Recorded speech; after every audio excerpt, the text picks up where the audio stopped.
జై స్వరాజ్ టీవీ వాళ్ళకి ప్రత్యేక ధన్యవాదాలు సార్.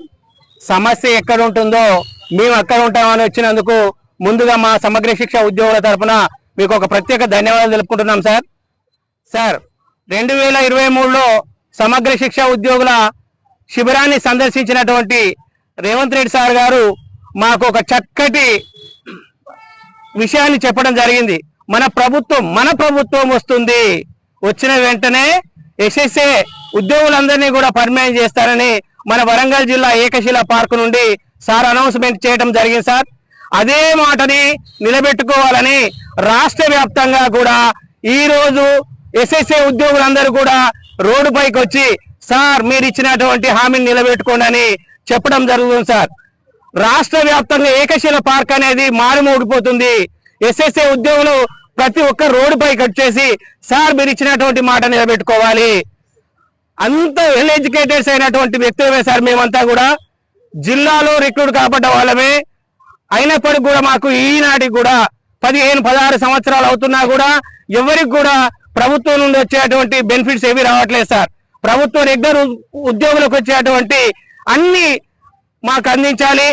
మా యొక్క నినాదం మొత్తం కూడా రెగ్యులేషన్ అనే పదే సార్. ఆ రోజు ప్రతిపక్ష హోదాలో, ఆ రోజు పిసిసి అధ్యక్ష హోదాలో వచ్చి మాట ఇచ్చారు. ముట్టులకి మా అన్నదమ్ములకి ఇచ్చినటువంటి మాటను మీరు నిలబెట్టుకోవాలి సార్.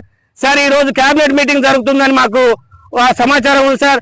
దయచేసి మన వరంగల్లో, మన హన్మకొండలో ఏకశిలా పార్కులో ఇచ్చినటువంటి మాటను ఈ రోజు మీరు నిలబెట్టుకుంటారని సోనియా గాంధీ గారి యొక్క ఆశీస్సులతో అలాగే మీరు ప్రభుత్వాన్ని ఏర్పాటు చేయడం జరిగింది. మేమందరం కూడా మీకు సహకరించాం సార్. ఎల్ల వేళలా కూడా మేము మీ వెన్నుదండగా ఉంటూ ప్రభుత్వం ఇచ్చే ప్రతి పనిని కూడా మీ నుంచి వచ్చే ఆదేశాలన్నిటిని కూడా మేము నిత్యం పాటిస్తున్నాం సార్. వయసు మళ్ళీపోతున్నా మాకు ఎలాంటి భరోసా లేకుండా పోతుంది. అనేక మంది హృదయ రోగాలతో చనిపోతున్నారు. నేటికి కూడా వేతనాలు ఎంతో తక్కువగా ఉన్నాయి. ప్రభుత్వ ఉద్యోగులకు ఇచ్చేటువంటి అన్ని సౌకర్యాలు మాకు కల్పిస్తూ మమ్మల్ని రెగ్యులరేషన్ చేస్తారని ఈ యొక్క జై స్వరాజ్ టీవీ వాళ్ళ ద్వారా మిమ్మల్ని వేడుకుంటున్నాం సార్.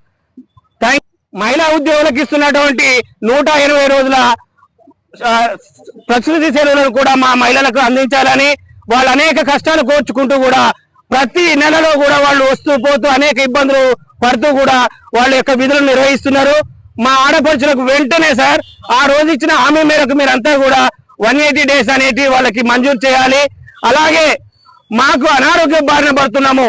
ఈ యొక్క ఆర్థిక ఇబ్బందులను భరించలేక అనేక మందిని కూడా రోగాల పడుతున్నాం సార్. ఆ క్రమంలో మాకు వెంటనే దయచేసి హెల్త్ కార్డులు కూడా ఇప్పించాలి.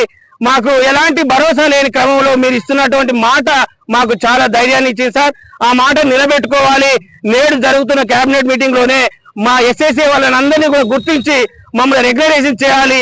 అదే మా డిమాండ్ సార్. ఇంకో విషయం, ఏకశిలా పార్క్ అనేది ఈ రోజు రాష్ట్ర వ్యాప్తంగా వినిపిస్తున్నటువంటి మాట. ఆ రోజు ఇచ్చిన మాటని మీరు ఈ రోజు తప్పక నిలబెడతారని మేము అందరం ఆశిస్తున్నాం సార్. ఉద్యోగుల ఐక్యత, ఉద్యోగుల ఐక్యత.